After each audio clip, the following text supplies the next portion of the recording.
और mighty blessing society की ओर से आप सबों को जय मसीह की, प्रेज द लॉर्ड। परमेश्वर का धन्यवाद हो आज के सुंदर दिन के लिए कि परमेश्वर ने एक बार फिर से हम सबों को इकट्ठा किया है। और जैसे वचन में लिखा है भजन संहिता 84 में, क्योंकि तेरे आंगनों में का एक दिन कहीं के 1000 दिन से उत्तम है। दुष्टों के डेरों में वास करने से अपने परमेश्वर के भवन की डेवड़ी पर खड़ा रहना मुझे अधिक भाता है। क्योंकि हम सबों को भाता है, इसलिए हम सब इकट्ठे हुए हैं उनके आंगन में। तो क्यों ना मिलकर परमेश्वर की आराधना करें, मिलकर परमेश्वर के वचन को सुने, परमेश्वर की महिमा करें। आइए हम सब आराधना में चलते हैं। Praise the Lord. मेरी एक और गवाही है और मैं शुक्रिया करना चाहती हूँ सिस्टर रोमा का, लॉर्ड जीसस का, जिनकी प्रेयर रिक्वेस्ट पर चीज़ें असंभव से संभव होती जा रही हैं। जैसे कि मेरी लास्ट वीक ड्यूटी लगी बीएलओ में। वैसे तो मैं बहुत ही हार्ड वर्किंग हूँ, किसी भी ड्यूटी से या किसी काम से बचने की कोशिश बिल्कुल नहीं करती हूँ, लेकिन ये जो बीएलओ ड्यूटी थी, जो कि अक्सर आपको सैटरडे और संडे को करनी पड़ती है, और क्योंकि मैं एक सिंगल पेरेंट हूँ तो मुझे वीकली बरेली से दिल्ली आना ही पड़ता है अपने बच्चों के पास। तो एक दिन होता है वीक में जब हमारा पूरा परिवार मिलता है, लेकिन ये ड्यूटी अगर लग जाती तो मैं उस एक दिन से भी वंचित हो जाती अपने बच्चों से मिलने के लिए। तो सिस्टर रोमा का ध्यान आया, सिस्टर रोमा से प्रेयर रिक्वेस्ट करवाई, और फिर मैं तहसील गई, तहसील में जाके बताया, और नेक्स्ट डे मैं देखती हूँ कि मेरी ड्यूटी कैंसिल हो चुकी है। और अच्छे अच्छे लोगों की ये ड्यूटी नहीं कैंसिल हो पाती अगर ये ड्यूटी एक बार लग जाए तो, लेकिन सिस्टर की प्रेयर से, लॉर्ड जीसस की ब्लेसिंग से ये ड्यूटी कैंसिल हो गई, और मैं इस ड्यूटी से फ्री हो गई और मैं वापस अपनी फैमिली से वीकली मिल सकती हूँ। और ड्यूटी हटवाने का मकसद काम से बचना कतई नहीं था।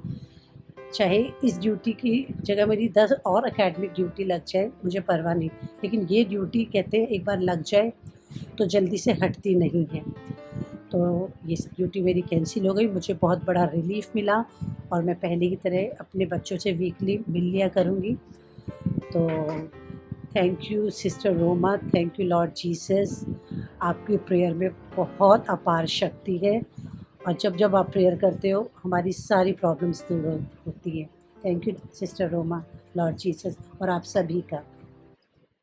Praise the Lord. परमेश्वर का धन्यवाद करते हैं आज के सुंदर दिन के लिए। और जब हम सब मिलकर परमेश्वर की आराधना करते हैं तो आइए हम सब अपने दोनों हाथ का इस्तेमाल करें, ताली बजाते हुए परमेश्वर की महिमा करें। और अगर गीत नहीं भी आता है तो भी आप गुनगुना सकते हैं, अगर आता है तो साथ दें।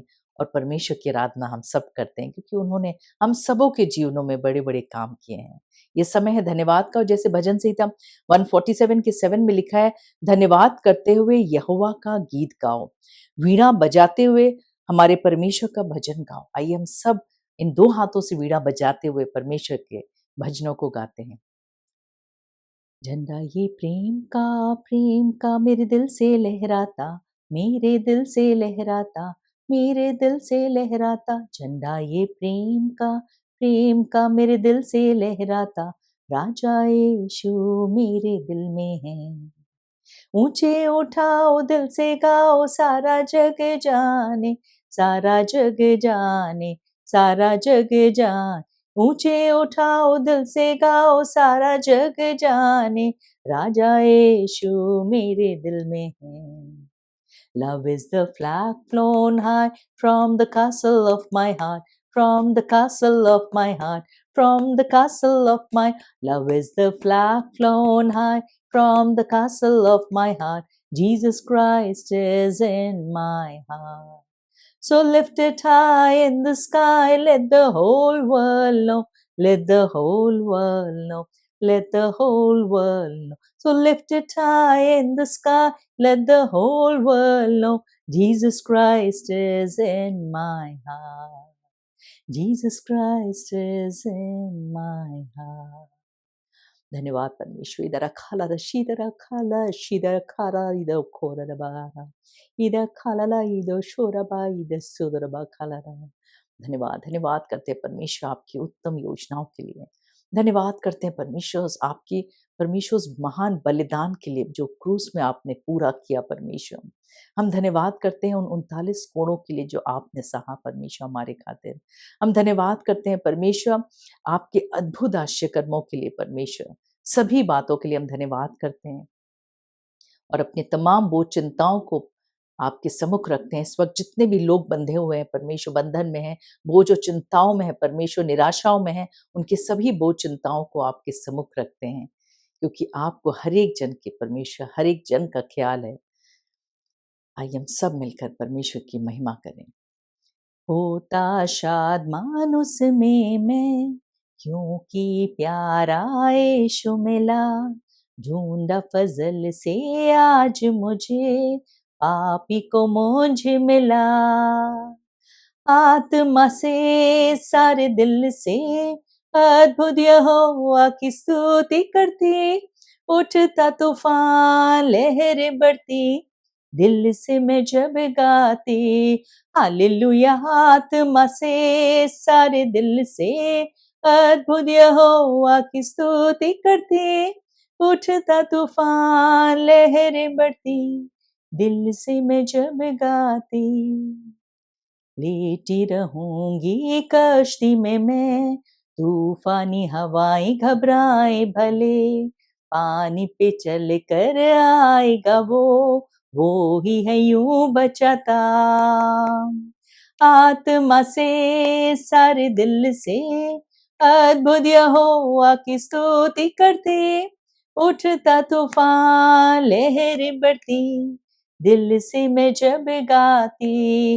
हालेलुया। आत्मा से सारे दिल से अद्भुत यहोवा की स्तुति करती। उठता तूफान लहरें बढ़ती, दिल से मैं जब गाती। उसमें करती यरदन पार, उसमें होती है रूहों की हार। उसके नाम से मिलती फतह, उसे की हो जय जयकार। आत्मा से सारे दिल से अद्भुत यहोवा की स्तुति करती। उठता तूफान लहरें बढ़ती, दिल से मैं जब गाती। हालेलुया। आत्मा से सारे दिल से अद्भुत यहोवा की स्तुति करती। उठता तूफान लहरें बढ़ती, दिल से मैं जब गाती। दिल से मैं जब गाती। हाँ हाँ हाँ हाँ लेलुया। हाँ हाँ हाँ हाँ लेलुया। हाँ हाँ हाँ हाँ लेलुया। हाँ हाँ हाँ आमीन। हाँ हाँ हाँ आमीन। धन्यवाद परमेश्वर। हम धन्यवाद करते हैं आपकी उपस्थिति के लिए परमेश्वर। धन्यवाद करते हैं परमेश्वर आपके महान उपकारों के लिए परमेश्वर। धन्यवाद करते हैं परमेश्वर इस वक्त खास तौर से परमेश्वर आज के वचन को आपके हाथ सौंपते हैं। जब आपने बेटी को खड़ा किया है वचन बांटने का, तो उन्हें दे अपने दुगने अभिषेक से भर परमेश्वर। और जो भी वचन वो बोले परमेश्वर, वो ना बोले आप, पवित्र आत्मा उसके जरिए बोले परमेश्वर। और हम सब सुनकर आश्चर्य होने पाए परमेश्वर। जितने भी बंधन पाए जाते हैं लोगों के जीवन में, उस तमाम बंधनों से परमेश्वर स्वतंत्र करे। अगर किसी प्रकार कोई रुकावट है परमेश्वर, किसी प्रकार कोई दर्द है, बीमारी है, तमाम ऐसे बंधनों से उन्हें स्वतंत्र करे परमेश्वर, और वो स्वस्थ शरीर के साथ आपके वचन को सुनने पाए। सभी बातों के लिए धन्यवाद करते हैं। आगे के तमाम समय को आपके हाथ सौंपते हैं। प्रार्थना यीशु मसीह के नाम से मांगते हैं, सुनो कबूल कर, आमीन। Praise the Lord. आप सभी को जय मसीह की। परमेश्वर का धन्यवाद करेंगे इस समय के लिए, इस आराधना के लिए, इस गवाही के लिए, इस संगति के लिए और इन तमाम बातों के लिए जो उसने मुझे और आपको इस गुजरे हफ्ते में दी। और हम उसका धन्यवाद करेंगे इस आने वाले हफ्ते के लिए भी, कि वो हमें आने वाले हफ्ते में बहुत सारी भेदों को प्रकट करने वाला है, उन बंधवारों को खोलने वाला है, वो प्रार्थनाओं को गवाहियों में बदलने वाला है। और इन तमाम बातों में हमें उसका शुक्रगुजार होना सबसे ज़्यादा ज़रूरी है। आइए हम सब अपने मुख से अंगीकार करें और इस बात को मेरे पीछे बोलें। परमेश्वर, मैं अपने संपूर्ण हृदय से आपका धन्यवाद करते हुए इस वचन को ग्रहण करना चाहती हूँ। मैं चाहती हूँ कि जब आपका वचन मेरे हृदय में बोया जाए तो वो 100 गुना फल लाए और दूसरों के लिए भी आशीष का कारण जरूर बने। और आइए इसी के साथ साथ हम यूहन्ना 5 देखेंगे और उसका जो पहला दृष्टांत है, जो पहला इंसिडेंट है, हम उस पे फोकस करेंगे आज।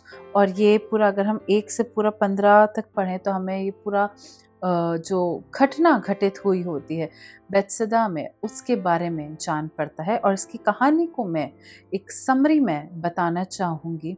यहाँ पे एक परिवार है जिसमें एक पिता है, माता का देहांत काफ़ी पहले हो गया है और 2 भाई हैं। उनमें से एक भाई जन्म से ही लंगड़े हैं।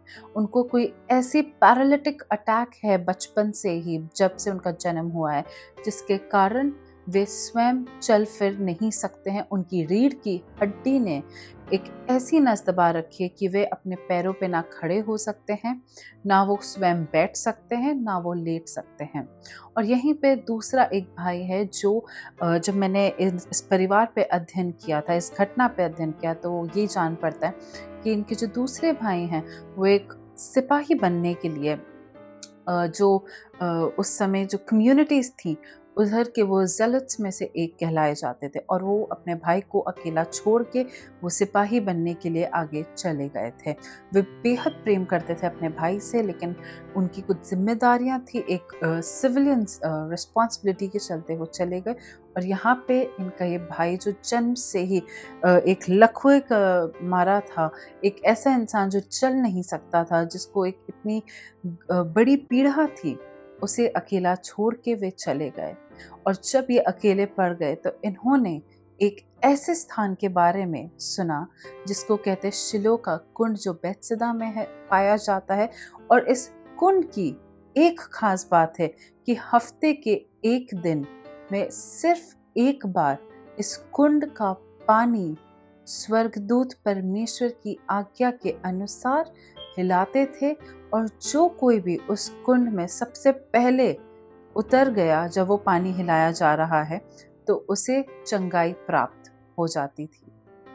चाहे रोग कैसा भी क्यों ना हो, चाहे लाइलाज ही क्यों ना हो, लेकिन उसकी चंगाई निश्चय होती थी जो कोई भी उस कुंड में उतर गया। इस कुंड की चर्चा इस कदर तक आगे बढ़ चुकी थी कि जितने लोग वहां मौजूद थे वे सब उस कुंड के पानी का लाभ उठाना चाहते थे और अपनी अपनी बीमारियों से, अपनी निर्बलताओं से रिहाई पाना चाहते थे। जब ऐसा हुआ तो ये इंसान भी वहां जाके बैठ गया और देखा जाए तो इसने अपनी सारी उम्र काट दी इस उम्मीद में कि ये उस पानी में उतरे, अपने इस बीमारी से रिहाई पाए, अपने खुद के पैरों पे चले फिरे, आज़ादी पाए इस लकवेपन से, इस लंगड़ेपन से, इस पैरालिटिक अटैक से वो पूरी आज़ादी को पा सके और अपने पैरों पे चल फिर सके, अपने लिए रोटी कमा सके, अपने लिए एक बेहतर जीवन को बना सके।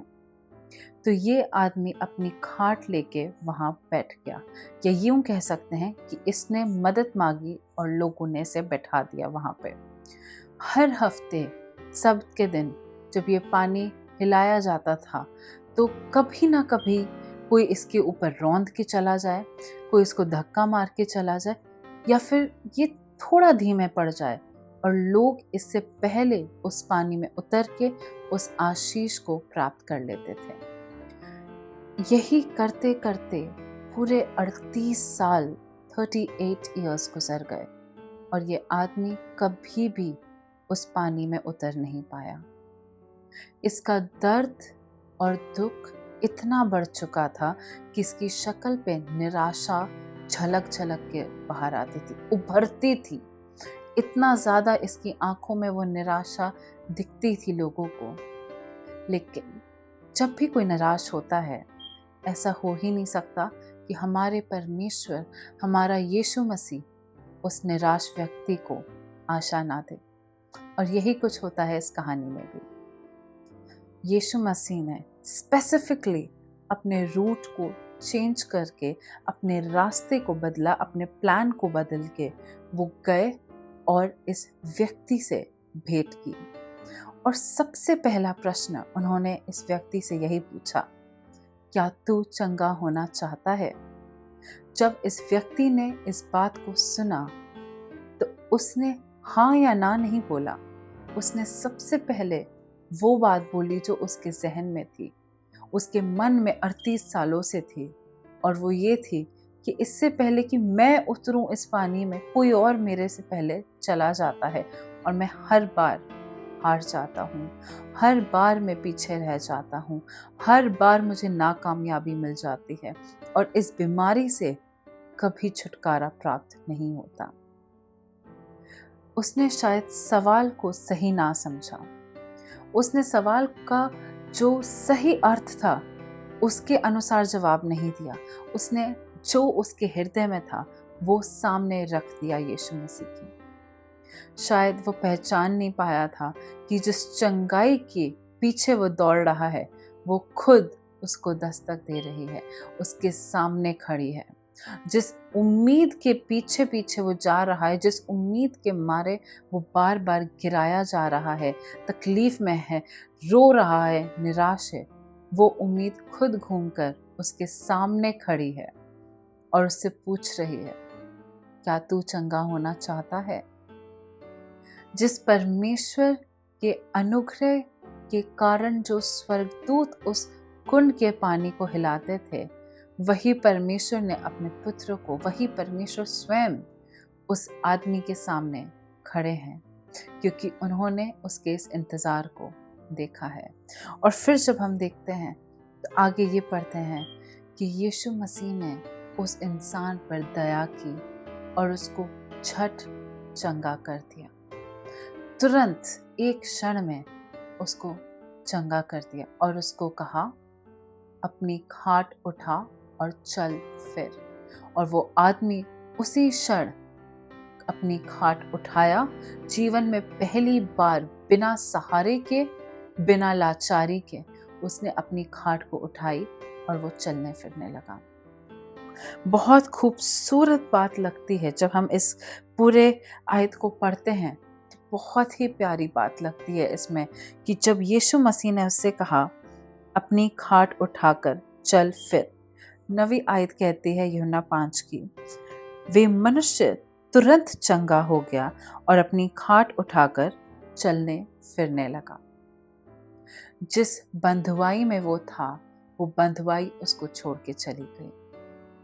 अगर आज आप किसी की उम्मीद में हैं, यदि आप किसी के पीछे भाग रहे हैं, हो सकता है आपके हाथ आते आते आपके हाथ से चील और कौवे चोरी करके जा रहे हों और आप हर बार पीछे रह जा रहे हों, हर बार कोई और आपके हक को मार दे रहा हो, तो आप ये मत सोचें कि हमारे परमेश्वर को वो नज़र नहीं आता, क्योंकि जिस चीज़ के आप पीछे भाग रहे हैं उस चीज़ के भंडार का मालिक आपका पिता है।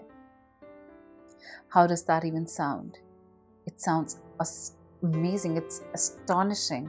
क्योंकि अगर आप आज चंगाई के पीछे हैं, शांति के पीछे हैं, तसल्ली के पीछे हैं, पैसों के पीछे हैं, एक बेहतर जिंदगी के पीछे हैं, किसी भी आशीष के पीछे हो, इस बात को आज खुद को फिर से याद दिलाने की ज़रूरत है कि उन आशीषों के सोते का मालिक मेरा और आपका बाप है, हमारा फादर है, हमारा हेवनली फादर इन सभी चीज़ों का ओनर है, इसका मालिक है। इन सभी चीज़ों की मिल्कियत हमारे आसमानी बाप के हक में है।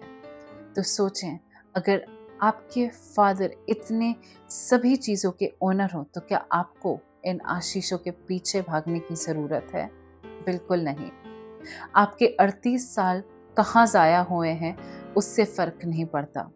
फ़र्क इससे पड़ता है कि आपको चंगाई देने के लिए स्वयं यीशु मसीह आपके सामने खड़े हैं और आपसे पूछते हैं, क्या आपको ये नौकरी चाहिए? क्या आपको ये शांति चाहिए? क्या आपको ये चंगाई चाहिए? क्या आपको ये आशीष चाहिए जिसके लिए आप इतने समय से प्रार्थना कर रहे हैं? और ध्यान रहे, उस समय शिकायत करने की जगह अपने जवाब को सरल रखें, क्योंकि जब हम ओबे करते हैं, जब हम अधीन होके आज्ञाकारी बनते हैं, तो ये बातें हमारे खाते में लिखी जाती हैं। ये बातें हमारा स्वर्गीय पिता देख रहा है। वो देख रहा है कि हम अटेंटिव हैं, क्योंकि जब हम अटेंटिव होते हैं उसकी आवाज़ की तरफ, जब हम उसकी आवाज़ की तरफ चौकन्ने और सतर्क होते हैं, तो हमारे परमेश्वर को ये बात भाती है और शैतान को उतनी ही कुड़ती है, क्योंकि जब हम उसकी आवाज़ की तरफ इंक्लाइंड हैं, झुके हुए हैं, तो कोई और आवाज़ हमको पीछे नहीं खींच सकती। और जब हमने इस वचन को यहाँ पढ़ा, यहाँ सीखा, तो हो सकता है ऐसी कुछ परिस्थिति सिर्फ यहाँ नहीं लिखी, लेकिन मेरे और आपके जीवन में भी हो सकता है मैं और आप भी किसी बात के इंतज़ार में बहुत अरसे से हों, बहुत अरसे से हमारी आंखें तरस गई हों वो खुशियों के लिए, ये रो रो के हम थक गए हों। याद रखें, यीशु मसीह आज आपसे पूछना चाहते हैं, क्या आपको ये आशीष चाहिए? क्या आपको वो चाहिए? और अपना जवाब तैयार रखें। हमें आशीष देने के लिए वो तत्पर है, बस हमें खुद को तैयार करना है। जब हम अपने आप को तैयार कर लेते हैं उसकी आशीषों के लिए, तो हम बहुत बड़ा एक रास्ता खोलते हैं हमारे जीवन के लिए और उन सभी के लिए जिनके जीवन हमसे जुड़े हुए हैं। और वे तमाम जीवन जो हमसे जुड़े हुए हैं वे भी आशीष पाते हैं। जब इस भाई की ये कहानी हमने पढ़ी, ऐसी इसकी जो अगर आप इसकी जीविका पत्री में देखें, तो जब ये आदमी पूरी तरह से चंगा हो गया, तो ये हर जगह कूद कूद के जाने लगा, सबको बताने लगा कि देखो मैं चंगा हो गया। और इसकी चंगाई देखकर वो बहुत सी आत्माओं को तसल्ली मिली, उन लोगों को एक उम्मीद जागी कि हाँ, कोई है जो हमारी प्रार्थनाओं को सुनता है, कोई है जो कुचले हुओं को, पीछे हटाए गए लोगों को, रिजेक्टेड लोगों को भी प्रेम देता है और उनके लिए प्रार्थना करता है, उनके लिए सुनता है, उनके साथ प्रेम बांटता है, उनको अपनापन देता है। फर्क इससे नहीं पड़ता कि मेरी और आपकी हैसियत क्या है, मेरा और आपका रुतबा क्या है, मेरी और आपकी हालात क्या है। फर्क इससे पड़ता है कि मुझसे और आपसे वो परमेश्वर बेहद प्रेम करते हैं और ऐसी कोई दीवार नहीं जिसको वो परमेश्वर तोड़ना नहीं जानते। ऐसे कोई बंधन नहीं जो गिर नहीं सकते, जो बिखर नहीं सकते, जो टूट नहीं सकते। जब हमारे परमेश्वर हमारे साथ हैं तो मेरा और आपका विरोधी कोई भी नहीं हो सकता। इस बात को हम याद रखेंगे। कोई रिजेक्शन, कोई डिसअपॉइंटमेंट, कोई डिप्रेशन, कोई डिजीज, कोई हार्ट ब्रेक इतना इम्पोर्टेंट नहीं है जितना इम्पोर्टेंट ये याद रखना है कि मेरा और आपका परमेश्वर हर चीज़ का मालिक है। और जब हमारे मालिक ने तय कर लिया है कि हमें आशीष मिलेगी तो वो मिलेगी। तो हम गुज़रे हफ्ते का धन्यवाद देते हुए आने वाले हफ्ते की आशीषों का धन्यवाद देंगे। और आइए अपनी आंखों को बंद करते हैं। Hallelujah, hallelujah. धन्यवाद देते हैं पिता परमेश्वर, आपका बहुत बहुत धन्यवाद हो इस खूबसूरत से समय के लिए। और जब आपने हम सभी को पिता ये समय दिखाया है, ये आराधना दी, ये वचन जब आपने हमारे जीवनों में बोया है पिता, तो ये वचन 100 गुना फल लाने पाए। मैं नहीं जानती परमेश्वर हमारे दर्शकों में से कौन इस वक्त बेहद टूटा हुआ है, लेकिन आप हर टूटे मन को जानते हैं। आप वो 38 साल के इंतज़ार को जानते हैं। आप उन दर्द को, उन आंसुओं को, उन तकलीफ़ों को जानते हैं पिता। और इस वक्त यदि हम में से कोई भी अशांत है, निराश है, रो रहा है, तकलीफ़ में है, बीमारियों में है, मानसिक तनाव में है, आर्थिक तंगी में है, पारिवारिक समस्याओं में है, निजी समस्याओं में है, तो ये बोझ, ये चिंताएं हम आपके हाथों में सौंपते हैं। हर वो स्पिरिचुअल बैटल, जितने भी आत्मिक जंग हैं, वो आपके नाम से परमेश्वर दूर हो जाने पाए, और हमारी जंग, हमारी लड़ाई आप लड़ें पिता। मैं इस वक्त परमेश्वर हर किसी पे आपके लहू को लगाती हूँ। जितने लोग इस वक्त जो हमें देख रहे हैं, आप सभी के घरों पे यीशु मसीह का लहू लगाती हूँ।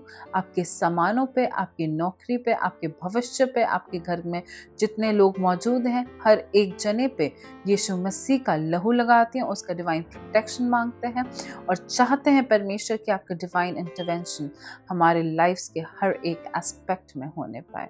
और प्रार्थना करते हैं पिता कि जो आपकी मर्जी है हमारे लिए, वो पूरी होने पाए हमारे जीवनों में। और इस प्रार्थना को यीशु मसीह के नाम से मांगते हैं, आमीन। God bless you all and have a great week ahead.